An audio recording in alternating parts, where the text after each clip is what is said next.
দমাতে পারে না।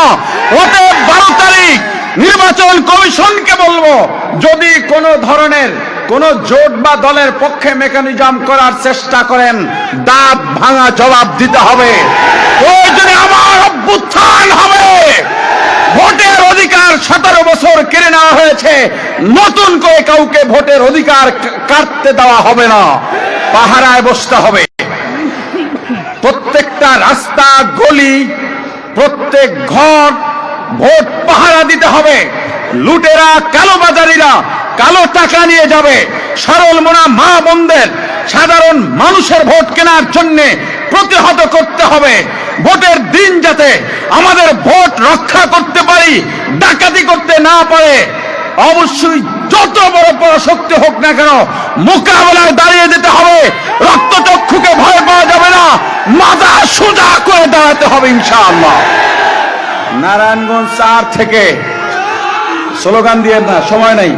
নারায়ণগঞ্জ 4 থেকে পীর সাহেব চরমনাইকে এই আসনটা উপহার দেওয়া যাবে? শুধু উপহার দেবেন এই ওয়াদা দিয়ে যাবেন, নাকি ভোট কামাবেন? মা বোনদের মাঝে, আপনার ঘরের মা বোনদের পর্দার সঙ্গে ছড়িয়ে দিতে হবে। যুবক ভাইরা যুবকদের মাঝে ছড়িয়ে যেতে হবে। বৃদ্ধ বাবাজিরা আপনাদের বয়স্ক বন্ধুদের মাঝে ছড়িয়ে যেতে হবে। আলেম ভাইয়েরা আলেমদের মাঝে ছড়িয়ে যেতে হবে। আমাদের সঙ্গে হেফাজত আমির বাবু মহিবুল্লাহ বাবু নগরী আছেন, আমাদের সঙ্গে বিভাগ সভাপতি দাওয়াত মজলিসে দাওয়াতুল হকের আমির আল্লামা মাহমুদুল হাসান মুহিব সুন্নাহ আছেন, আমাদের সঙ্গে পীর সাহেব মধুপুরী আছেন, আমাদের সঙ্গে সারা দেশের উলামায়ে কেরাম আছে। আসসালামু আলাইকুম ওয়া রাহমাতুল্লাহ।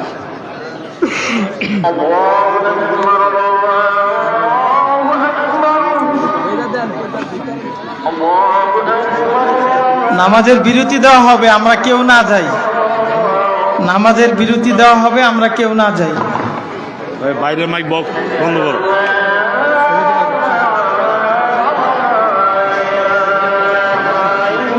আলহামদুলিল্লাহ, আমরা কেউ হাঁটাচলা করবো না, একটু দাঁড়াই।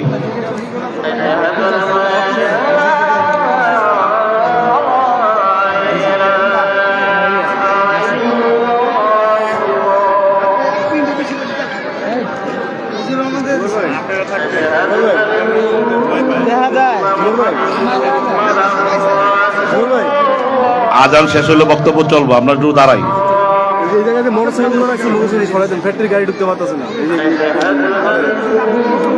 সম্মানিত মোটরসাইকেল ভাইয়েরা, যারা রাস্তায় মোটরসাইকেল রাখছেন মেহরবানি করে সরিয়ে দেন।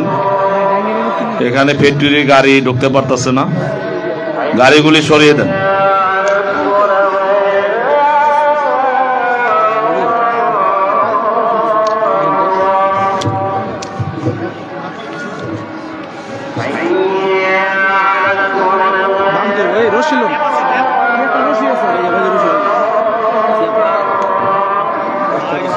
ওটা সরাবো, ওটা সরাবো না, ওটা সরাবো।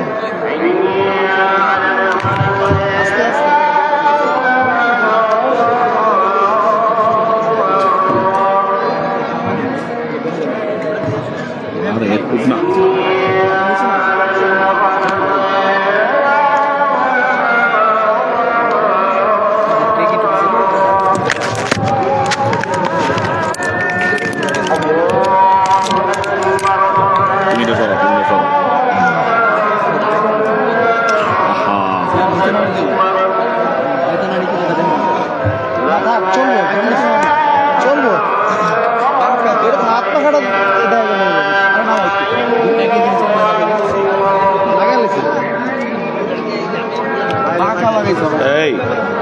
এটা গেলে সইরা যায়, এটা এমন কি? আলহামদুলিল্লাহ ভাই, বক্তব্য চলবো। আমরা সবাই বাইরের মাইক বন্ধ করে দেব। করছে সংগ্রামী উপস্থিতি, সময় স্বল্পতার কারণে এখানে আমাদের অনেক মুরব্বীরা আছেন, হয়তো আলোচনা করতে পারবেন না, এই জন্য আমরা দুঃখ প্রকাশ করছি। সংগ্রামী উপস্থিতি, আজকের এই নির্বাচনী জনসভায় এ পর্যায়ে আলোচনা নিয়ে আসছেন ইসলামী আন্দোলন বাংলাদেশ নারায়ণগঞ্জ জেলার সংগ্রামী সেক্রেটারি মোহাম্মদ জাহাঙ্গীর কবির। আসসালামু আলাইকুম রহমতুল্লাহ বারকাতু। আলহামদুলিল্লাহ, আজকের উপস্থিতি আমি আপনাদেরকে একটা কথা বলবো যে আল্লাহ তাআলা আমাদেরকে অনেক বড় এক বিপদের হাত থেকে বাঁচাইছেন, আলহামদুলিল্লাহ। হিসেবে বলি, ধরেন যদি খেলার মাঠে খেলতে গেলাম, মাঝখানে যদি 11 জন প্লেয়ার অনেক যদি না পাই, তাহলে কি ওই খেলায় জয়লাভ করা যাবে? তো খেলার আগেই যখন জানতে পারলাম যে খেলার মধ্যে কিছু ক্যালকুলেশন করে রাখছে বিপক্ষ, তখন সাবধান হওয়াটা কি। অর্থাৎ আমরা কিন্তু গোপনে না, আমরা প্রকাশ্যে। আমরা কি গোপনে না প্রকাশ্যে? দিল্লি না ঢাকা? মনে রাখতে হবে, হাত পাখা জন্মলগ্ন থেকে প্রকাশ্য ছিল। হাত পাখা জন্ম থেকে প্রকাশ্য ছিল। মোহাম্মদ সাল্লাল্লাহু আলাইহি ওয়াসাল্লামের দাওয়াতও প্রথম থেকে প্রকাশ্য ছিল। সেজন্য বাংলাদেশকে জানাই দেই, আজকের উপস্থিতি তো প্রকাশ্য। এই হাত পাখা যে জোয়া শুরু হয়েছে নারায়ণগঞ্জ 4-এ 12 তারিখে, সেই বিপ্লব দেখিয়ে তাদেরকে বুঝিয়ে দিবে 1% না কয় পার্সেন্ট, কয় পার্সেন্ট করে বুঝাবো ইনশাআল্লাহ। তাদেরকে দেখিয়ে দিতে হবে আমরা কি 1% না আমাদের সম্ভাব্য শক্তি বাংলাদেশে হয়েছে হাত পাখার। সবাইকে জন্য বলবো, আগামী 12 তারিখ পর্যন্ত কোনো কান কথা আমরা শুনবো না, কোনো গুজব আমরা অবলোকন করবো না। আমরা 12 তারিখ পর্যন্ত হাত পাখার জন্য প্রকাশ্যে কাজ করে 12 তারিখে ভোট গণনা করে বাড়িতে আসবো ইনশাল্লাহ।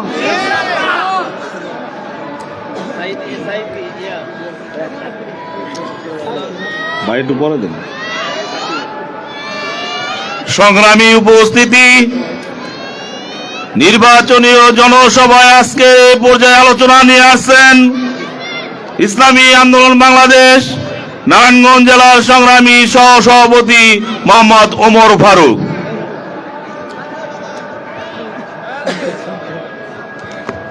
আসসালামু আলাইকুম রহমতুল্লাহি ওয়া বারাকাতুহু।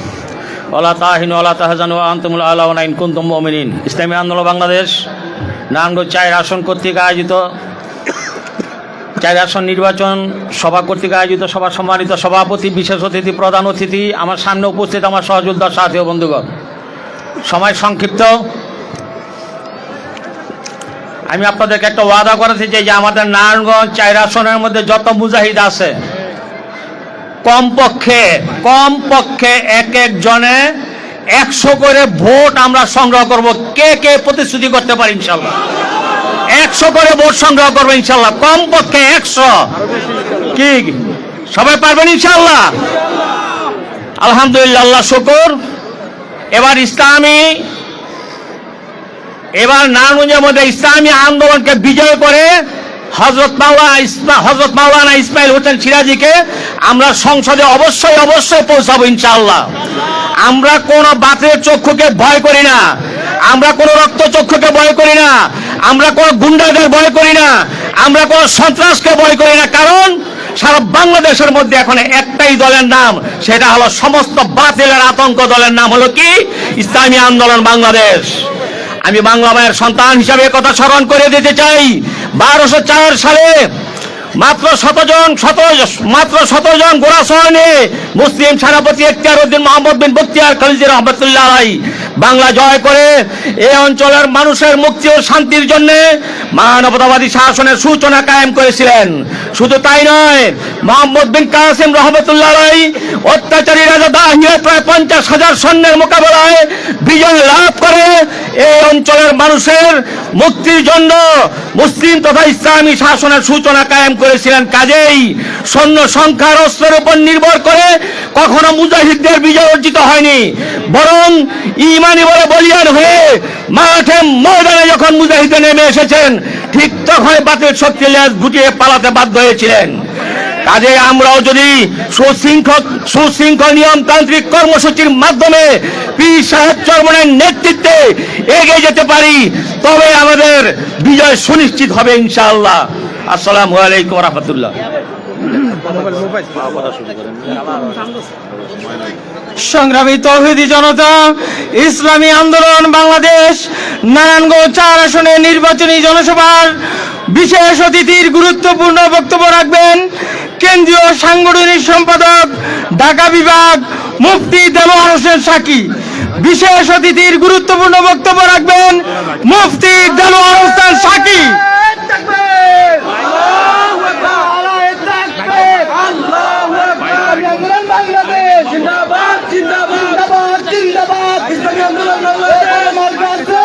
আসসালামু আলাইকুম ওয়া রাহমাতুল্লাহি ওয়া বারাকাতুহু। আসসালামু আলাইকুম ওয়া রাহমাতুল্লাহি ওয়া বারাকাতুহু। বাইরের মাইকটা একটু দিয়ে দাও। আলহামদুলিল্লাহ والصلاة والسلام على رسول الله وآله وأصحابه أجمعين ما بعد। ইসলামী আন্দোলন বাংলাদেশ নারায়ণগঞ্জ 4 আসনের নির্বাচন পরিচালনা কমিটির উদ্যোগে আয়োজিত আজকের এই নির্বাচনী পথসভার মহতরম সভাপতি, প্রধান অতিথি, কেন্দ্রীয় নেতৃবৃন্দ, জেলা থানা নেতৃবৃন্দ, সামনে উপবিষ্ট সাথী ও বন্ধুগণ, আমরা বিষয় জানি আজ বাংলাদেশ 3টা শ্রেণীতে বিভক্ত হয়েছে। এক, বিএনপি জাতীয়তাবাদী শক্তি, 10 দলীয় খিচুড়ি শক্তি, আরেকটি শক্তি হলো ইসলামী আন্দোলন বাংলাদেশ। 3 শ্রেণীতে বাংলাদেশ আজ বিভক্ত হয়ে গেছে। বাংলাদেশের এই 54 বছর স্বাধীনতার বয়সে যারাই বারবার ক্ষমতায় অধিষ্ঠিত হয়েছে আমরা দেখেছি, এরা এই 54 বছরে ক্ষমতায় অধিষ্ঠিত হয়ে বাংলাদেশের কৃষক, শ্রমিক, মেহনতি মানুষের সাথে, সাধারণ জনগণের সাথে চরম প্রতারণা এবং বিশ্বাসঘাতকতা করেছে। মানুষের ভাগ্যের সাথে এরা প্রতারণা করেছে। অন্ন, বস্ত্র, বাসস্থান, শিক্ষা, চিকিৎসার অধিকার হরণ করে তারা বাংলাদেশের সম্পদ লুণ্ঠন করে বাংলাদেশকে দুর্নীতিতে চ্যাম্পিয়ন করেছিল, ঠিক কিনা? এজন্য গতানুগতিক রাজনৈতিক শক্তি যারা ইতিপূর্বে ক্ষমতায় অধিষ্ঠিত ছিল, এরা জনগণকে নির্বাচনের সময় ক্ষমতার সিঁড়ি হিসেবে ব্যবহার করে। ক্ষমতায় অধিষ্ঠিত হওয়ার পর, প্রধানমন্ত্রী হওয়ার পর, এরা সরকার গঠনের পর ওই সিঁড়িটাকে লাথি মেরে ফেলে দেয়। এইদের শাসন প্রতিষ্ঠিত হয় না। দুর্নীতি, চাঁদাবাজির মাধ্যমে, দ্রব্যমূল্যের ঊর্ধ্বগতির মাধ্যমে জনগণকে তারা জিম্মি করে রাখে, ঠিক কিনা? ব্যবসায়ীরা স্বস্তিতে ব্যবসা করতে পারে না, এদেরকে মাসোয়ারি চাঁদা দিতে হয়, জিম্মি করে রাখে। এই বন্দোবস্ত থেকে জাতিকে মুক্তি দেওয়ার জন্য, নতুন নীতির পরিবর্তনের জন্য, শরিয়া আইন প্রতিষ্ঠার জন্য ইসলামের ওয়ান বক্স পলিসির মাধ্যমে 24-এর গণ অভ্যুত্থানের পর পেশাব চরমনায় টেকনাফ থেকে তেতুলিয়া একটি স্লোগান দিয়েছিলেন, ওয়ান বক্স পলিসি। ইসলামের মাধ্যমে বাংলাদেশের সংখ্যাগরিষ্ঠ মুসলমান এবার মুক্তি পাবে, স্বাধীনতা পাবে, ইনসাফ পাবে, আইনের শাসন পাবে, ঠিক কিনা? টেকনাফ থেকে তেতুলিয়া এই স্লোগানে হেইমেওয়ালার বাঁশিওয়ালার মতো আজ পঙ্গপালের মতো ছুটে এসেছিল, একটা জাগরণ তৈরি হয়েছিল, ঠিক কিনা? দুঃখ পরিতাপের বিষয়, এই জাগরণের সাথে তথাকথিত জামাত ইসলাম চরম বিশ্বাসঘাতকতা করেছে। ওয়ান বক্স পলিসি ছিল ইসলামের জন্য। সংখ্যাগরিষ্ঠ মুসলমান, শরিয়া ভিত্তিক বাংলাদেশের মানুষ নিরাপত্তা পাবে, আইনের শাসন পাবে, তার জন্য ছুটে এসেছিল ইসলামের ছায়াতলে, ঠিক কিনা? এরা বললেন শরিয়ার মাধ্যমে রাষ্ট্র পরিচালনা করবেন না। ইসলামের মৌলিক বিধিবিধানগুলোকে এরা বিকৃতভাবে উপস্থাপনার মাধ্যমে ইসলামের পর্দার বিধানের সাথে চরম অবমাননাকর দৃশ্য আমাদের দেখতে হয়েছে, ঠিক কিনা? পীর সাহেব চরমনায় বাংলাদেশের শীর্ষ ওলামায়ে একরাম, পীর মশায়েখদের সাথে পরামর্শক্রমে এদের এই জোটকে প্রত্যাখ্যান করে আবার 92% মুসলমানদের কাতারে চলে আসছেন। আবার 92% মুসলমান আলহামদুলিল্লাহ নমিনেশন ফরমের মাধ্যমে আমরা প্রমাণ করেছি। আজকে 22 তারিখের নির্বাচনী প্রচারণা শুরু হয়েছে। টেকনাফ থেকে তেতুলিয়া মুসলমানদের উত্থান এবং জাগরণ দেখছি, ঠিক কিনা? ইনশাআল্লাহ আগামী 12 তারিখ খেলা হবে। আগামী 12 তারিখ খেলা হবে। আমরা 12 তারিখ দেখিয়ে দেব ইসলামী আন্দোলন 1% ভোট, 1% ভোট আমরা দেখিয়ে দেব। ইসলামী আন্দোলন অপতিরিক্ত এক শক্তির নাম, একটি জাগরণের নাম ঠিক না। বিএনপি, আওয়ামী লীগ, জামাত বাংলাদেশের স্বাধীনতার 54 বছরে দেখেছে এরা জনগণকে ভালো কিছু দিতে পারে নাই। এরা আবার ক্ষমতায় গিয়ে ভালো কিছু দিবে সেটা আশা করাও যায় না, ঠিক না। ইসলামী আন্দোলন ইনশাআল্লাহ আগামী 12 তারিখ বিরাট বিপ্লবের মাধ্যমে বাংলাদেশে নতুন বাংলাদেশ সৃষ্টি করবে, ঠিক না। আইনের শাসন প্রতিষ্ঠিত হবে, মানুষের মৌলিক অধিকার প্রতিষ্ঠিত হবে, ইনসাফ কায়েম হবে, বাংলাদেশের মানুষ স্বস্তির নিঃশ্বাস ফেলতে পারবে। এই জন্য আগামী 12 তারিখ আমাদের জন্য চ্যালেঞ্জ, ঠিক কিনা। এই চ্যালেঞ্জ মোকাবেলায় প্রস্তুতি নিতে পারবেন, এই চ্যালেঞ্জ মোকাবেলায় প্রস্তুতি নিতে পারবেন। আমরা মনে করি নারায়ণগঞ্জ 4 হলো ইসলামী আন্দোলনের গাঁথি। ইতিপূর্বে পেশিবাদের কারণে এই শক্তিটাকে প্রদর্শন করতে পারেন নাই। 12 তারিখ দেখিয়ে দিবেন, বিজয় মাল্য ছিনিয়ে এনে পিসেব চরমনায়ের হাতে এই মালা তুলে দিতে হবে। পারবেন ইনশাআল্লাহ, পারবেন ইনশাআল্লাহ। কে কে পারবেন? নারায়ণ তাকবীর।